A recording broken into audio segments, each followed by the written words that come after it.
Manifestation அப்படின்னா என்னன்னு தெரியுமா? நீங்க அமேசான்ல ஒரு ப்ராடக்ட் வாங்குற மாதிரி உங்க வாழ்க்கையில உங்களுக்கு வேணுங்கிறது எல்லாத்தையுமே ஆர்டர் பண்ணிக்கலாம் அப்படிங்கிறது தான் மேனிஃபெஸ்டேஷன். நீ எதுவாக நினைக்கிறாயோ அதுவாகவே ஆவாய். யதா பாவஹ ததா பவதி.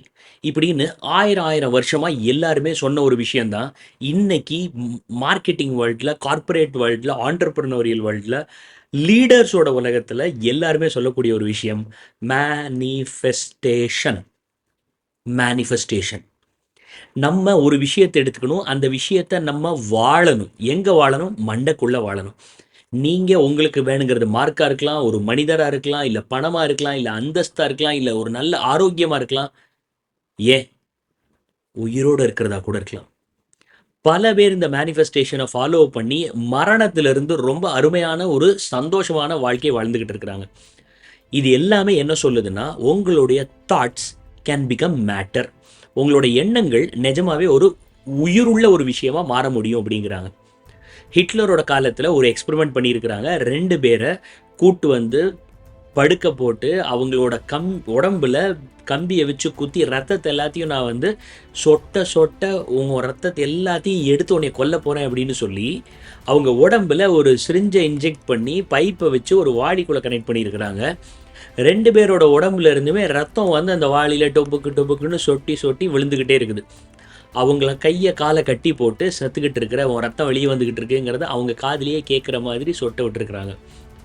நீங்கள் சொன்னால் நம்ப மாட்டீங்க, 2 பேருமே ஒரே நேரத்தில் இறந்து போயிருக்கிறாங்க.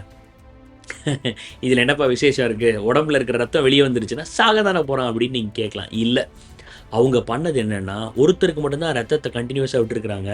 ஒரு 2-3 நிமிஷம் கழித்து ஒரு டேப்லேருந்து ஒரு தண்ணி எடுத்து அதே மாதிரி வாளியில் டொப்புக்கு டொப்புக்குன்னு விடுற மாதிரி பண்ணிவிட்டு ஒருத்தனோட பிளட்டை லாக் பண்ணியிருக்கிறாங்க. அவனோட உடம்புலேருந்து ரத்தம் வெளியே வரவே இல்லை. அப்புறம் ஏன் அவனும் செத்தான் அப்படின்னு கேட்குறீங்களா? அதுதான் மனசு. இவன் மனசுக்குள்ள அச்சோ நானும் சாக போகிறேன், அச்சோ எனக்கும் அவனுக்கும் ரத்தத்தை உடம்புலேருந்து வெளியே எடுக்கிறாங்க, நம்ம 2 சாக போகிறோம் நினச்சி நினச்சி நினச்சி 2 பேரும் செத்துட்டாங்க. இப்போ இதையே ரிவர்ஸ் கேல்குலேட் பண்ணுங்கள்.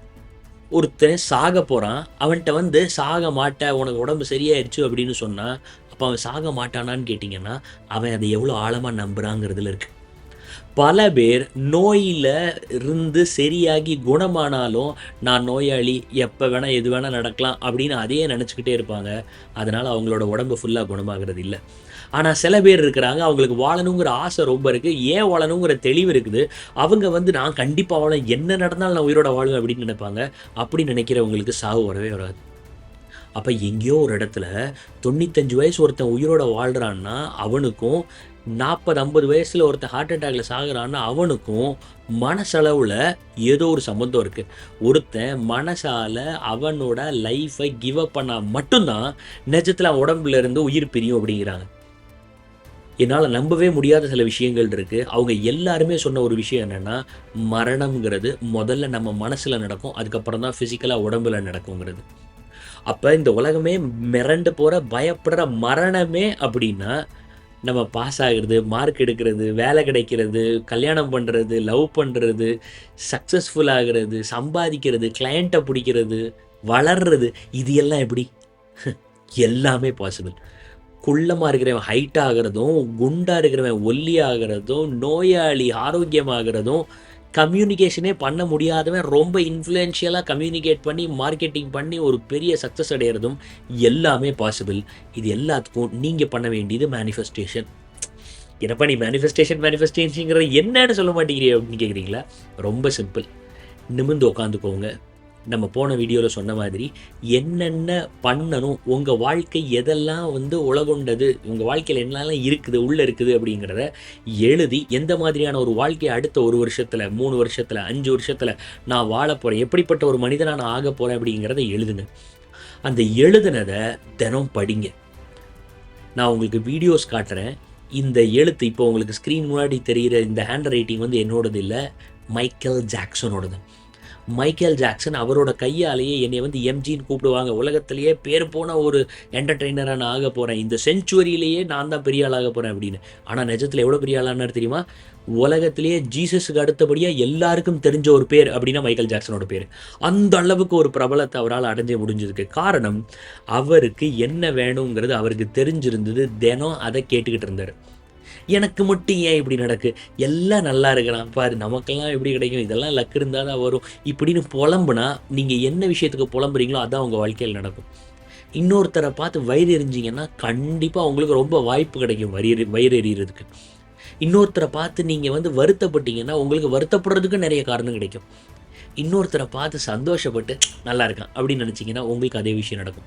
நீங்கள் எதை நினைக்கிறீங்களோ அதுவாகவே ஆவீங்க. அப்போ ஒரு விஷயத்தை பார்த்து வருத்தப்படுறதுக்கும் ஒரு விஷயத்தை பார்த்து புகழ்கிறதுக்கும் அந்த விஷயம் காரணம் கிடையாது, நீங்கள் அதை எப்படி அணுகிறீங்கிறது தான் காரணம். ஒரு பையன் நல்லா படிக்கலை, அவங்க அப்பா அவன்கிட்ட நீலாம் படிக்கவே இல்லைடா, நீலாம் உருப்படவே மாட்டேன், நீலாம் வேஸ்ட் இப்படின்னு சொல்லலாம். நீ இன்னும் கொஞ்சம் படித்தா இன்னும் நல்ல மார்க் எடுப்ப அப்படின்னு சொல்லலாம். அப்போ உனக்கு அறிவில்லை அப்படின்னு சொல்கிறதும் உண்மைதான், நீ இன்னும் கொஞ்சம் படிக்கணும் அப்படின்னு சொல்கிறதும் உண்மைதான். நீ இன்னும் கொஞ்சம் படிக்கலாம் அப்படின்னு சொன்னால் நீங்கள் அரை கிளாஸ் காலி இருக்குங்கிறத பார்க்கல, அரை கிளாஸில் ரொம்ப இருக்குது, இன்னும் அரை கிளாஸ் ஊற்றுனா இன்னும் ரொம்பங்கிறத பார்க்குறீங்க. அப்போ இதை பாசிட்டிவிட்டின்னு சொல்லுவாங்க, இதை பாசிட்டிவ் அப்ரோச், இது ஆப்டிமிசம் அப்படின்னு சொல்லுவாங்க. என்ன வேணால் நீங்கள் சொல்லிக்கோங்க. ஆனால் ஒரு ஸ்ட்ரக்சர்டு ஃபார்மேட்டில் உங்கள் லைஃப் எப்படி ஆகணுங்கிறதை எழுதி, எந்த மாதிரியான வாழ்க்கை வாழணுங்கிறதை எழுதி, அதை தினம் நீங்கள் வாசிச்சிங்கன்னா, தினம் நீங்கள் ஒரு நோட்டில் எழுதுனீங்கன்னா, உங்களையே அறியாமல் உங்களுக்கே தெரியாமல் அந்த மாதிரியான ஒரு ஆளாக நீங்கள் ஆயிடுவீங்க. இதை நான் சொல்லலை, மொத்த உலகத்தில் இருக்கிற எல்லா சக்ஸஸ்ஃபுல் ஆளுங்களும் சொல்கிறாங்க. அது கோலியாக இருக்கட்டும், அது ரஜினிகாந்தாக இருக்கட்டும், அது மர்லின் மன்ரோவாக இருக்கட்டும், மைக்கேல் ஜாக்சனாக இருக்கட்டும், ரொனால்டோவாக இருக்கட்டும், மெஸ்ஸியாக இருக்கட்டும், எல்லாருமே யுனானிமஸாக ஒத்துக்கிற ஒரு விஷயம் மேனிஃபெஸ்டேஷன். நான் சொல்கிறத நீங்கள் நம்புறீங்கன்னா, ஐ பிலீவ் இன் மேனிஃபெஸ்டேஷன், நான் மேனிஃபெஸ்டேஷனை நம்புகிறேன், என் கையில் என் வாழ்க்கை அப்படின்னு டைப் பண்ணுங்கள். இதில் ஏதாவது ஒரு சென்டென்ஸை டைப் பண்ணுங்கள், கமெண்ட் பண்ணுங்கள். உங்களுக்கு ரொம்ப பிடிச்ச யாராவது ஒருத்தருக்கு இந்த வீடியோவை ஃபார்வர்ட் பண்ணுங்கள். இது வரைக்கும் இந்த சேனலை நீங்கள் சப்ஸ்கிரைப் பண்ணலைன்னா தயவு செஞ்சு சப்ஸ்கிரைப் பண்ணுங்கள். வணக்கம்.